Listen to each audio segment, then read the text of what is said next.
7 is here. Hey, We're going to this do it is at the it. Garden. Everyone's wondering where we are. We're here. We're going to go for about a half hour here before pregame gets started and just talk it out. I don't have a ton on the agenda, Josue. And like I always say, Game 7, it's a coin flip. And that's generally my feeling coming into this one. I don't know what to expect. This series has gone in a million different unpredictable directions. We'll talk about Game 6 still because I'm still kind of in shock from what happened down there in Miami. Got back last night. But we're here at the Garden. I'm expecting, Josue, I was texting you earlier, maybe the best crowd in TD Garden history. Yes, which Of I course, never crossed my mind until you mentioned it, but that you're dead on there, man. It could be up there. yeah, of course, depending on how the game goes. You got to get out to a hot start. Game 5's crowd was really good. I was gonna say if it matches Game 5 with what's on the line, obviously with it being Game 7 and a fourth quarter version of that, you know what I mean? Because we didn't technically get that. It was more of a celebration by then in Game 5. Then that could be up there, man. One of the greatest home crowds that this TD Garden's ever seen. Yeah, and I'm excited to see how they turn out. I was looking at the resale market, and I think balcony was going for 1,000 on one of the things I saw.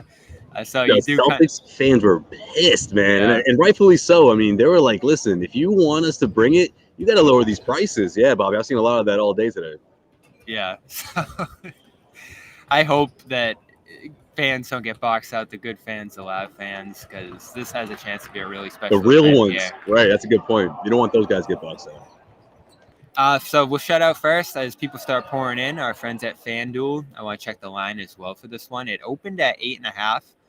Moved down to 9, 7.5, and as recently as this afternoon, I think I was seeing 7. So let me pull that up real quick.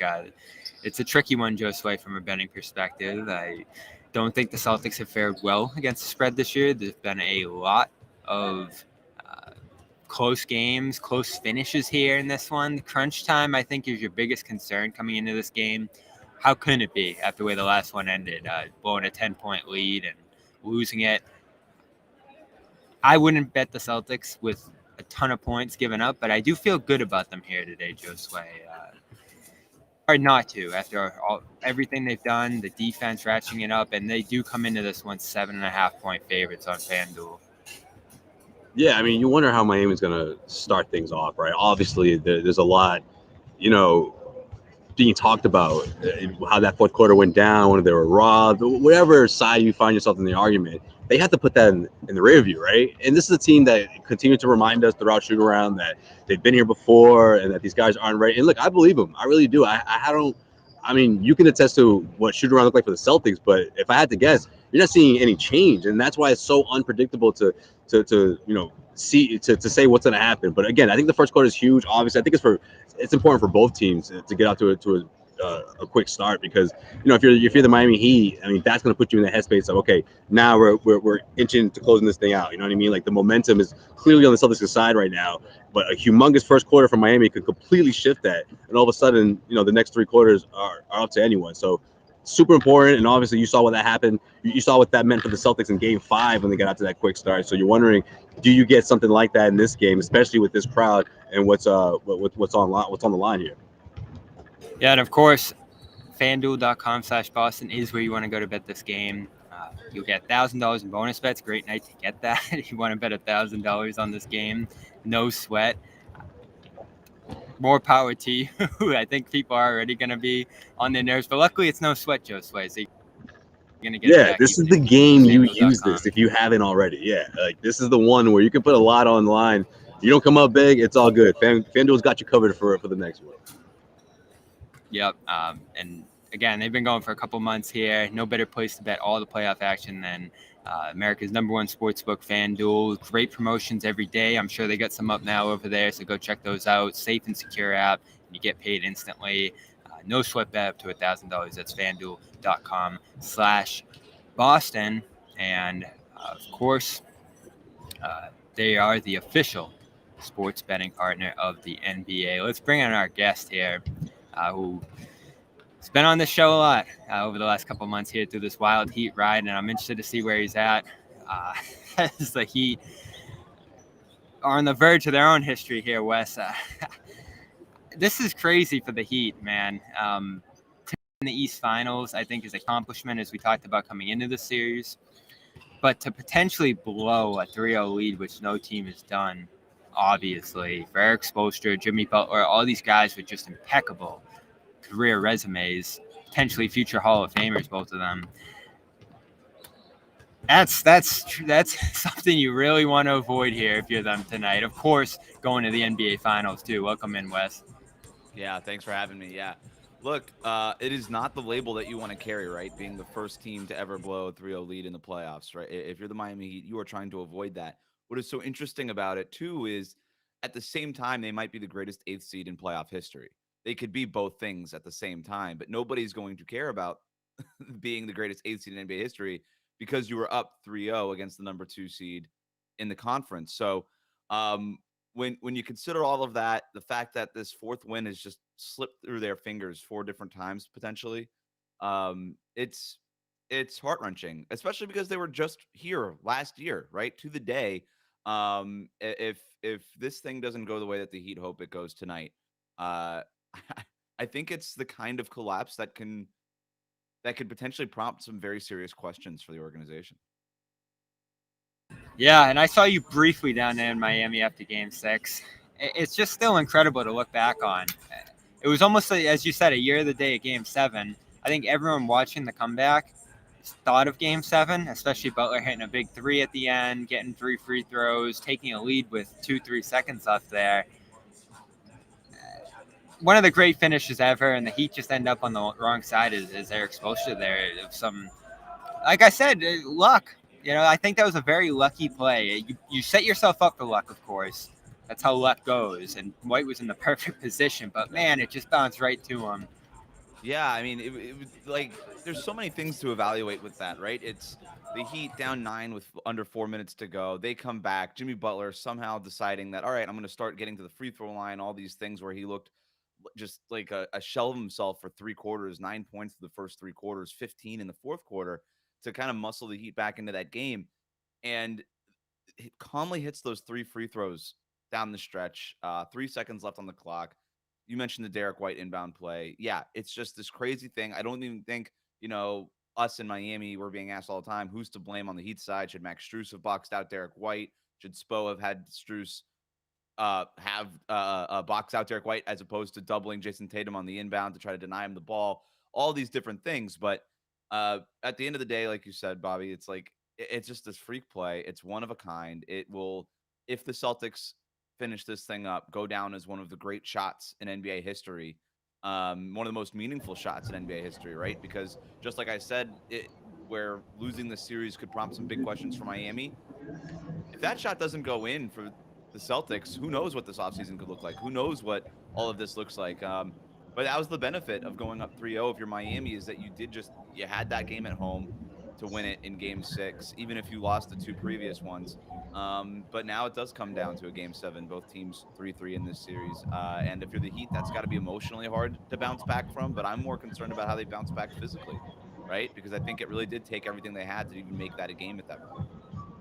Hey Wes, quick question, man. Like, how refreshing is it to see someone like Duncan Robinson comfortable enough to take those big shots? I mean, like, what's the overall response from Heat fans and the media when you see something like that happen instead of it, not being Jimmy Butler every single time, and knowing that if he's in that moment again, that maybe he converts this time around, down the stretch. Is that something that you would be surprised to see, if Jimmy Butler were to pass that off and give him that big shot in this type of moment, game 7 on the road?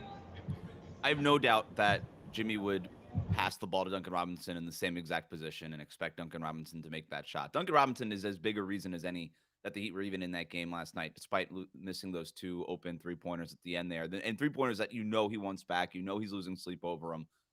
But personally, I'm so happy for Duncan. It's been such a good playoff run for him after basically being out of the rotation for most of the regular season. And it was a tough regular season for the Heat.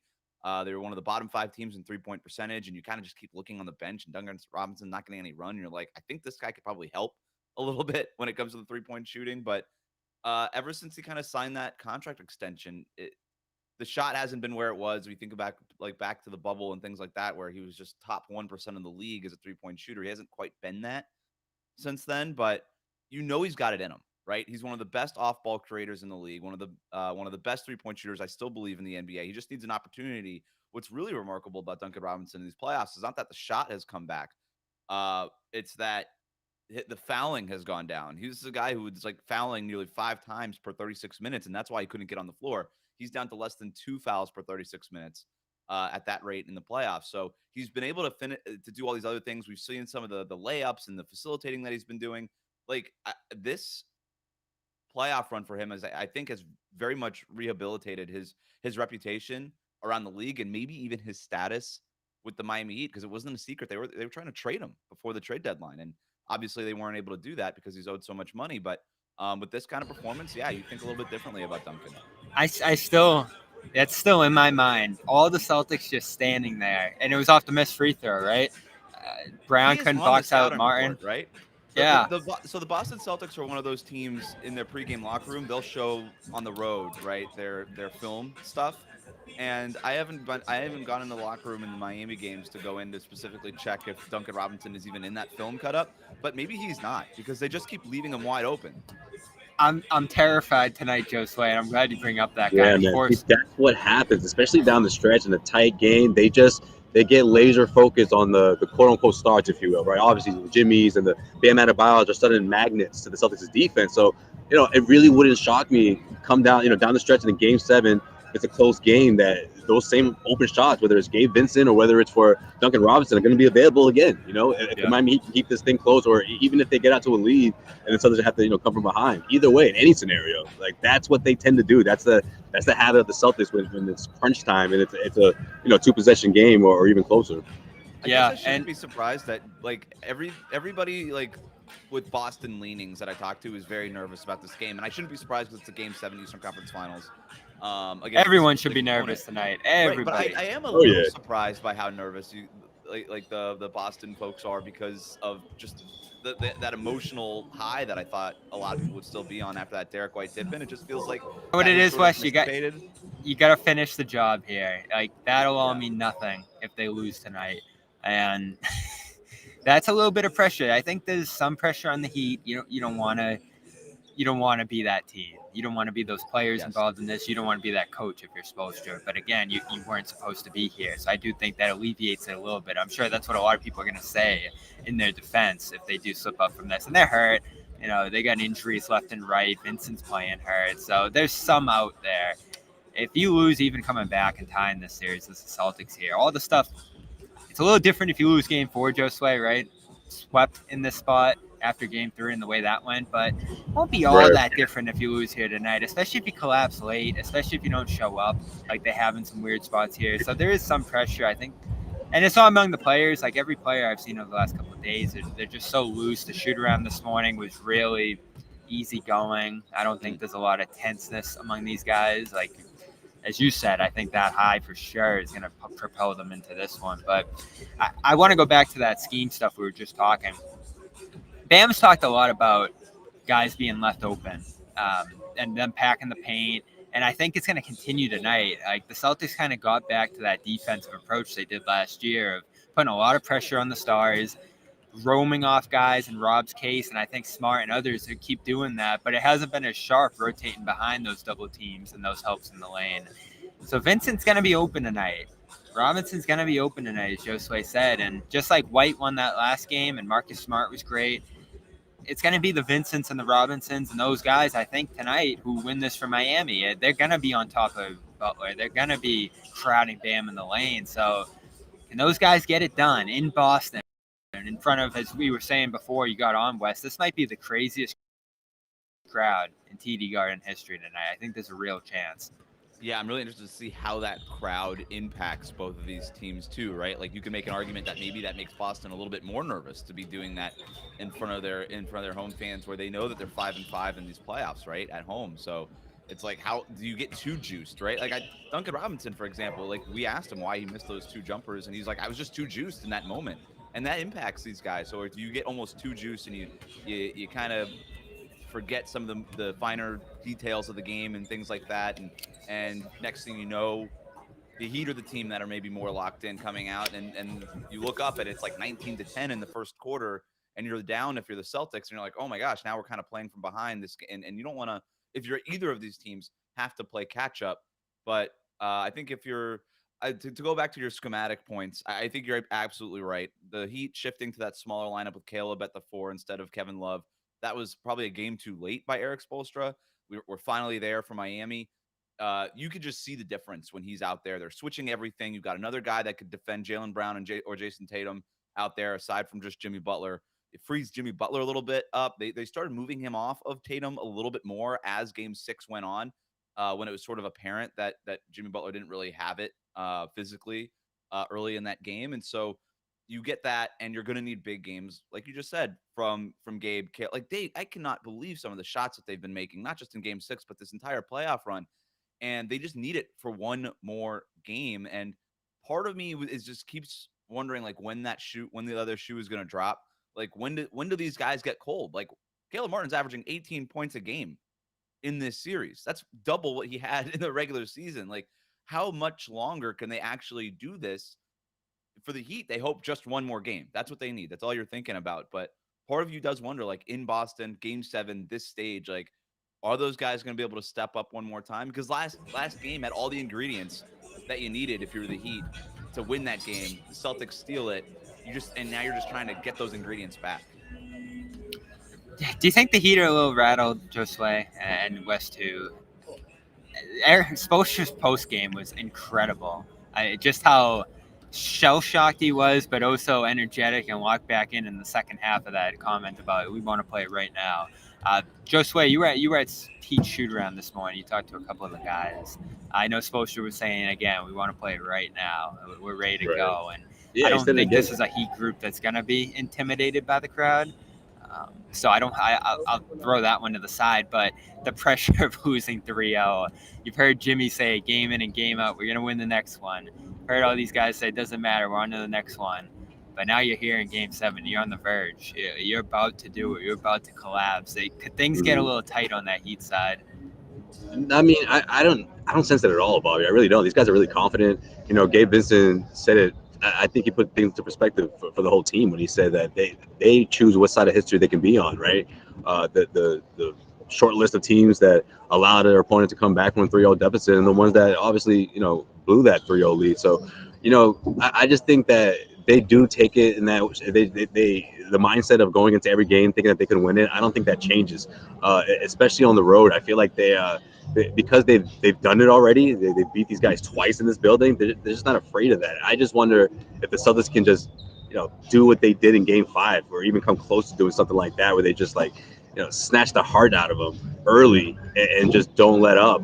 And you're wondering, when guys like Jimmy Butler and Bam Adebayo, you know, when they are in those moments, are they going to rise to the occasion and put the team on their back, essentially? Even though this isn't a team that relies on that, I feel like when it comes down to it, when it comes down to a Game 7, those are the ones that are going to really, you know, carry them out of that, whether it's a double-digit deficit or something similar to that. You know what I mean? Because guys like Caleb Martin and Gabe Vincent, like, they're not gonna be afraid. You know, even if they're not having a good shooting night, even if their averages, you know, go back to normal, you know, which could happen going into this game. I don't see them being afraid to take those shots. But there's going to have to be guys that have to, you know, if they do get down big, take matters into their own hands. And I think that'll be interesting to see if that unfolds, and if they're able to do that on this stage here at TD Garden. But I don't see them being timid at all. I don't think they're afraid of this moment at all. Yeah, look, I would agree. I think emotionally, I think sometimes we overstate sort of like the gut punch aspect of this, right? For when it's, I think it's one thing if it's like Game 4, Game 5 or something, but when it's Game 7, like, emotionally, you're gonna get to that level that you need to be at. I think if anything, the like I was kind of alluding to before, the challenge is really kind of controlling those emotions and not getting too excited, not letting that adrenaline force you out of your game, and trying to play controlled and get to the things that you want to get to. My biggest concern with them is physically, do they still have it? Where the Celtics are young. Jason Tatum's 25, you know, like Jimmy Butler's 33, man, and he's been doing a lot of these. And so and you know, obviously with Tyler Hero not being there, Gabe Vincent, Jimmy Butler, they're both banged up. Like, this is a team that's kind of limping right now. And is Tyler Hero not playing tonight, Wes? yeah, Tyler Hero's not going to be. I like. He hasn't even started. He just started like dribbling and shooting. So I'm not even sure like They if got people me. had that expectation. They got me. I fell for it. It's rare that I do, but today I did. No, I think look, it's like I said, it's on Gabe, it's on Caleb, it's on those Duncans, Max Struess's, all them. They got to make shots, but really, it's on if Jimmy Butler has a game like he did through 3 quarters in Game 6, I struggled to see the way that the Heat win this one. They need a vintage Jimmy Butler performance, like whether it's like 47 points like he had in Game 6 last year, 30, what was it, 35, 36 points in 48 minutes in Game 7 last year. Like that's the kind of game that the Heat need. It really starts with Jimmy. He's slowing down a little bit. There's no Yeah. doubt. And when you play these amount of minutes, when you've carried the load through 3 rounds that he has, and you lose guys left and right. I mean, they didn't have Vincent in Game 5. That put additional pressure on him. And Vincent looked good last game. I think that's a huge saving grace for Miami right now, because when he went down, that's when I said they don't. This is on. Like, this series is about to change completely when a guy like that goes down, because they're already so thin. And both these teams have gotten pretty thin by the end of the series. Brogdon's gonna give it a go here tonight, I think. But man, you gotta have a tight leash on him. I think the way he's shooting, and he has struggled to defend to begin with in a lot of this series. But he did look good at shoot around this morning. In a Game 7, I don't see any reason why you don't at least try if you're him. And I think that's the way it's gonna go. And Spears is reporting that too. So he'll be out there. It's a big factor depth-wise if he can just give you those few minutes.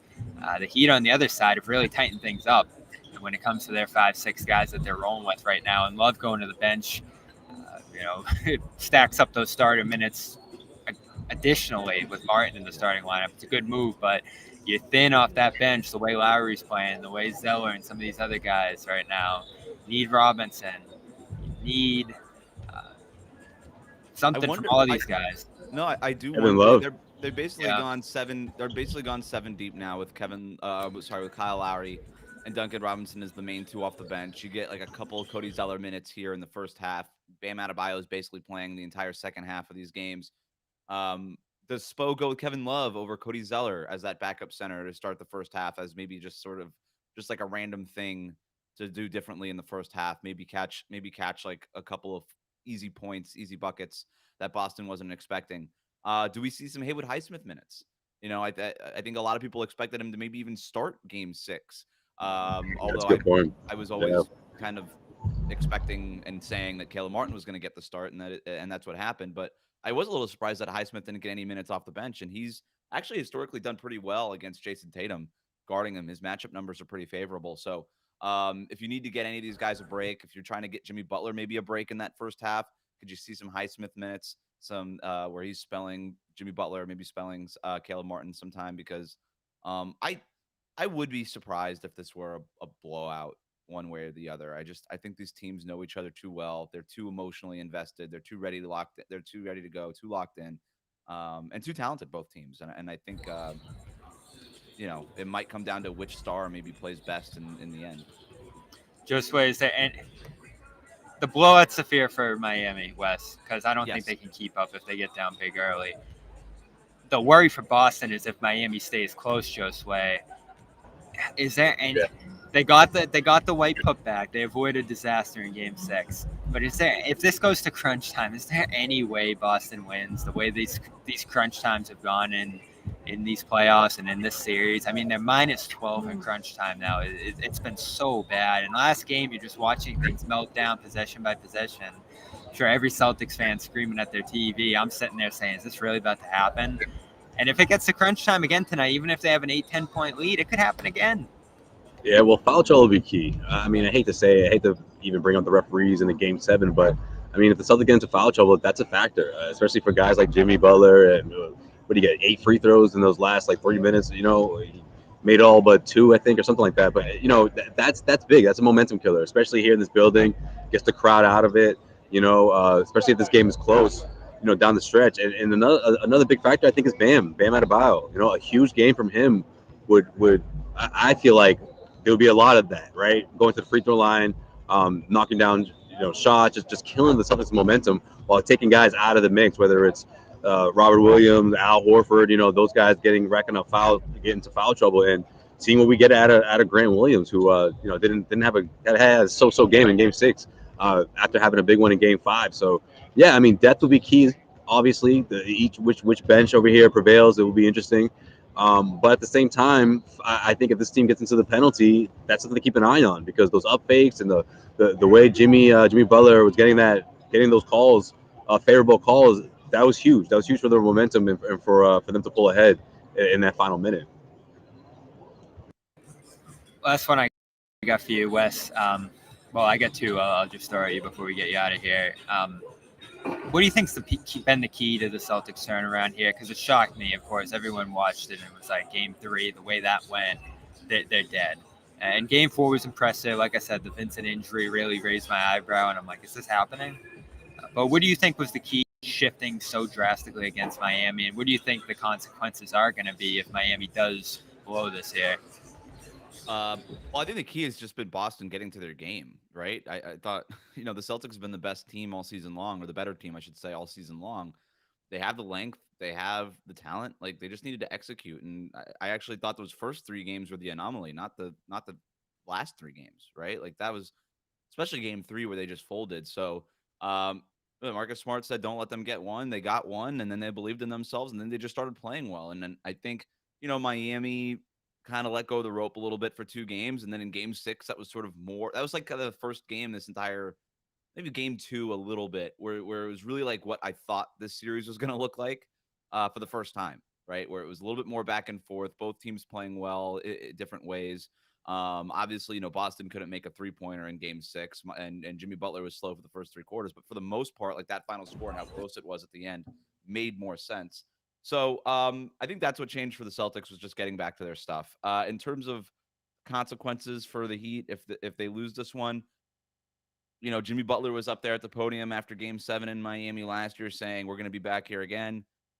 They're back there again, Game 7 against the Celtics, but they're back there and they're in the same spot with basically the same roster, right? They ran it back. The only veteran addition was Kevin Love at the buyout. So I think that you can't, if you lose in Game 7, if basically you have 2 seasons end the same exact way 2 years in a row with essentially the same exact roster 2 years in a row, there is no run it back 3.0. You can't do this again. Like, you have to make some sort of meaningful change, whether that's trading somebody like Tyler Hero, which, again, so unfortunate that he broke his hand in the first round, because you never really got to see if he had that opportunity, never really got that opportunity to be that third scoring threat that the Heat really need and still do need. Do you try to maybe shop him for another, like, a third star? Do you bring back guys like Gabe Vincent and Max Strus, who are going to be free agents? Do you try to shop Kyle Lowry and Duncan Robinson, who, like we talked about, have been rejuvenated a little bit in these playoffs, but are very expensive for a team that's going to be in the luxury tax next year? Do you want to pay that team that is clearly, a step away from being where they want to be? There's a lot of questions, I think, if the Heat lose this game. Unfortunately, you would have that label of being that first team ever to blow a 3-0 lead in the playoffs. But I think even more meaningful would be those questions that they would have to ask themselves. Wes Goldberg, you can check him out if the Heat are moving on to the NBA Finals. Locked On Heat, where you want to be for all your coverage of the Heat Nuggets, or of course here if it is Celtics. Either way, it's a great Nuggets. series. Yep, it'll be fun. Incredible series, Wes. It's been fun. I can't believe we ended up here. We talked during the play-in round, I think, about how we missed out on an incredible rematch. It seemed almost impossible that these two teams would meet up again here, and what a rematch it's been. Appreciate you stopping on here so often, and always good talking to you guys. Insight. Thanks for having me. All right, Josue. It's almost pregame time. We're going to hit the locker room and everything else, see what the mood is in here. A lot of guys shooting out on the court. No people filling in yet. They got the towels here. If people haven't seen them online, it's Jaylen Brown, energy shifter, on the towels here. Right behind Josue, you can see him actually, and me. Grab him one. Hold up. Yeah, grab one. I'll do a read real quick here. The energy. The crowd needs to bring right here. There it is. Energy shifter with the mask. Is he? I can't even keep track. It just goes over my head every night. Josue, is he still wearing the mask? No, he's not. But I want to say he started the series with it on. But everyone knows what that symbol means. It's like it's been on. Everyone knows that's right there. Well, Celtics fans, I should say, not everyone. Yeah, definitely. athleticgreens.com. It's 75 vitamins, minerals, adaptogens, probiotics, and more to start your day. We've been grinding Josue day in and day out. It feels like we haven't stopped moving all May, traveling, planes, back and forth. You need Athletic Greens. You need something to just keep your Makes a energy up. huge difference. So It's all true. about feeding your body what it needs. Yeah, this has all the components, all the health pointers you need to maintain, along with good diet and everything else, exercise. It's the basis. Into the summer, you want to get right. Athletic Greens is the place to go. You can get all these things in other places, but this is one-stop shopping for your health needs. It comes with cool gear like bottles and containers to store it in, but they're also going to give you a year's supply of vitamin D and 5 free travel packs when you head over there and use our code athleticgreens.com/garden. So check them out, athleticgreens.com/garden. Oh, here comes Grant. I think pounds for everyone. You seen this? Not, I like it. He's checking in with everyone, making sure. Grant Williams, whatever good luck stuff he needs, he was very confident. That pounds, hugs, everyone anyone who's around him, whether you're a fan or whether you're a season ticket holder or part of the organization, everyone's getting daps and pounds. Good vibes right here, man. Game 7. Rob's out here looking good. I think people were worried about Rob's wrist. He's good to go. Everybody's going to be giving it a shot tonight. And that's why when I saw the fake hero report, Josue, I was like, whoa, is he going to actually give this a go? But no hero. Brogdon, corner report's going to give it a go. I've said pretty much all I need, Josue, at this point. Is anything left on your mind? Until we do the last video, I guess, right before tip-off. I'll see what these guys have to say in the pregame availability. Whatever they say, man, we'll carry on and we'll give our what we usually do right before tip-off, man. So I guess I'll save it. But what's your guess for Spo's pregame availability though? 90 seconds, maybe less than a minute. 0.0. He isn't saying a word. It's game time. We gotta. I think that whole room's just gonna have to keep. He's gonna have a one-liner or something, it's man. For this These guys are gonna be locked in. They might as well just skip these pregame pressers. But we'll go there. We'll see what they have to say, if anything. And the one thing I do have on my mind, Josue, I know 1 year ago was Game 7 between these teams.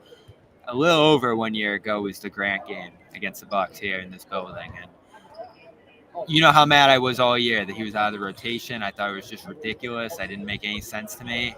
Well, he's back. He's been key to the series. He wasn't great last game, but I think overall his reemergence has been key. Defense great, gives him a lot of different stuff. Do we get another Grant Williams game here today? Does he just hit enough threes to push him? I really do. I think it's in play. That bounce back game, just the overall positive vibes it seems like he has in Game 7s, and he didn't get a chance to play in the last one, right? Against Philly. So yeah, I think that was interesting. You know what? No. That was the game where I caught up with him, and he was just like, "Look, whatever the coach wants to do," and I'm like, "Man, I would be shocked if you don't play a single game in this Eastern Conference, final matchup." And he was just like, "Hey, that happens. Whatever the coach wants to do." Given the political, the PC answer, and obviously he's made a humongous difference, or at least in the opportunities that he's been given. So it really wouldn't shock me if we get a big game. Not like a 30-plus game, but something solid around 20, 4 or 5 3-pointers, a ton of rebounds, defensive stop. That happens, you're winning. Book it. I like that. I like that because either way, I think we get a solid performance out of Malcolm Brogdon, and if we get something like that out of Graham, man, that could go a long way. We're talking about these two second units and the matchup in this game, because I think it could play a factor for sure.